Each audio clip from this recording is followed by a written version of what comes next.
ಪರಂ ಶಾಂತಿ ಬಾಪೂಜಿಯವರ YouTube ಚಾನಲ್ಗೆ ಸ್ವಾಗತ. ವಿಷಯ 84 ಲಕ್ಷ ಯೋನಿ ಆತ್ಮಗಳು. ಬಾಪೂಜಿಯವರ ದಿವ್ಯ ಜ್ಞಾನದಿಂದ ಇದನ್ನು ತಿಳಿದುಕೊಳ್ಳೋಣ. ಆತ್ಮಗಳಲ್ಲಿ ಬಹಳಷ್ಟು ವಿಧದ ಆತ್ಮಗಳಿವೆ. ಆತ್ಮ ಎಂದರೆ ಸೋಲ್ ಅಥವಾ ರೂಹ್ ಎಂತಲೂ ಕೂಡ ಹೇಳುತ್ತಾರೆ. ಆತ್ಮದಲ್ಲಿ ಅನೇಕ ಪ್ರಕಾರದ ಆತ್ಮಗಳಿವೆ. ಅಂದರೆ ಮನುಷ್ಯಾತ್ಮರಿದ್ದಾರೆ, ದೇವಾತ್ಮರಿದ್ದಾರೆ, ಹಾಗೆ ಪರಂ ಆತ್ಮ, ದುರಾತ್ಮ, ಪಾಪಾತ್ಮ, ಜೀವಾತ್ಮ, ಹೀಗೆ 84 ಲಕ್ಷ ಯೋನಿ ಆತ್ಮರು ಇದ್ದಾರೆ.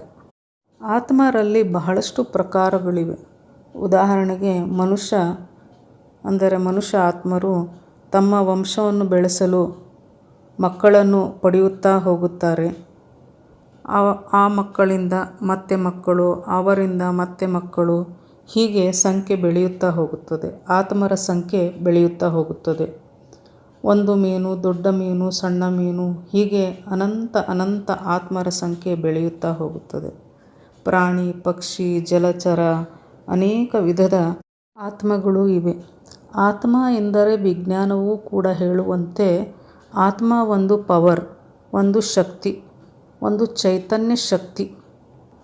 ಹೇಗೆ ನಾವು ಭೌತಿಕದಲ್ಲಿ ವಿದ್ಯುತ್ ಶಕ್ತಿಯನ್ನು ಅಳೆಯುತ್ತೇವೋ, 1 ವ್ಯಾಟ್, 10 ವ್ಯಾಟ್, ಹೀಗೆ ಅನೇಕ ಪವರ್ನ ಆತ್ಮಗಳು ಇದ್ದಾರೆ.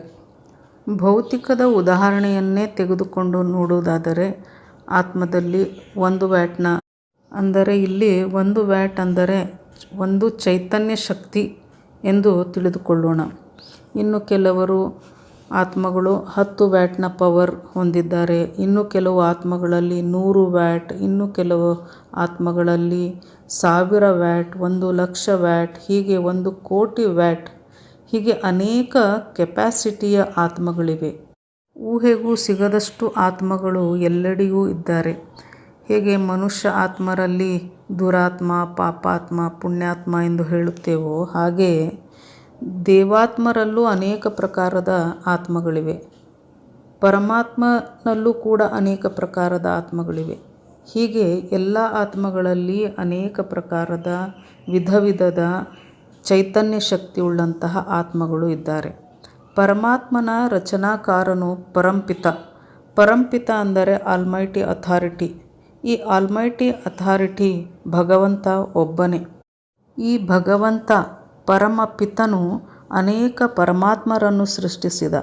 ಪರಮಾತ್ಮರು ದೇವಾತ್ಮರನ್ನು ಸೃಷ್ಟಿಸಿದರು. ಇವರು ಮತ್ತೆ ಅನೇಕ ಪ್ರಕಾರದ ಆತ್ಮರನ್ನು ಸೃಷ್ಟಿಸಿದರು. ಸಂಕಲ್ಪ ಮಾತ್ರದಿಂದಲೇ ಆತ್ಮಗಳ ರಚನೆ ಆಗುತ್ತಾ ಹೋಯಿತು. ಯಾರ ಸಂಕಲ್ಪದಲ್ಲಿ ಎಷ್ಟು ಪವರ್ ಇರುತ್ತದೆಯೋ ಅಷ್ಟು ಪವರ್ನ ಆತ್ಮಗಳ ಸೃಷ್ಟಿ ಆಗುತ್ತಾ ಹೋಯಿತು. ಹೀಗಾಗಿ ಆತ್ಮಗಳಲ್ಲಿಯೂ ಕೂಡ ಅನೇಕ ಪ್ರಕಾರದ ಆತ್ಮಗಳಿವೆ ಮತ್ತು ಅನೇಕ ಪವರ್ನ ಆತ್ಮಗಳು ಇವೆ. ಹೀಗೆ ಪರಂಪಿತನಿಂದ ಹೊರಟಂತಹ ಪವರ್ಫುಲ್ ಆತ್ಮಗಳು ಸೃಷ್ಟಿ ಆಗುತ್ತಾ ಬೇರೆ ಬೇರೆ ಶರೀರ ಧಾರಣೆ ಮಾಡುತ್ತಾ, ಕೆಲವರು ಪಂಚತತ್ವದ ಶರೀರ ಧಾರಣೆ ಕೂಡ ಮಾಡುತ್ತಾರೆ.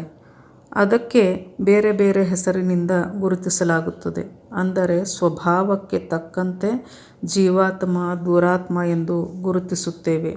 ಹೀಗೆ ಆತ್ಮಗಳನ್ನು ವರ್ಣಿಸುತ್ತಾ ಹೋದಂತೆ ಅದಕ್ಕೆ ಕೊನೆಯೇ ಇಲ್ಲ.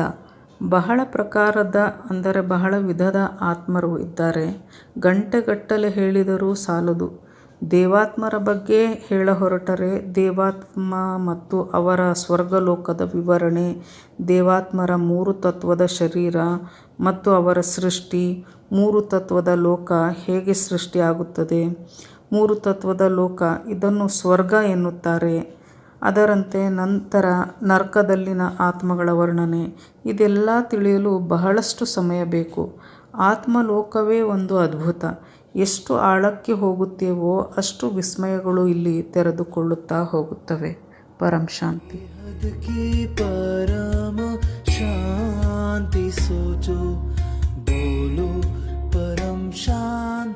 Join us daily for live meditation, 10 p.m. to 11 p.m. on YouTube Live. Subscribe now. Website www.paramshanti.org. Email us anand@paramshanti.org. Like, share, subscribe. Join today. बेहद की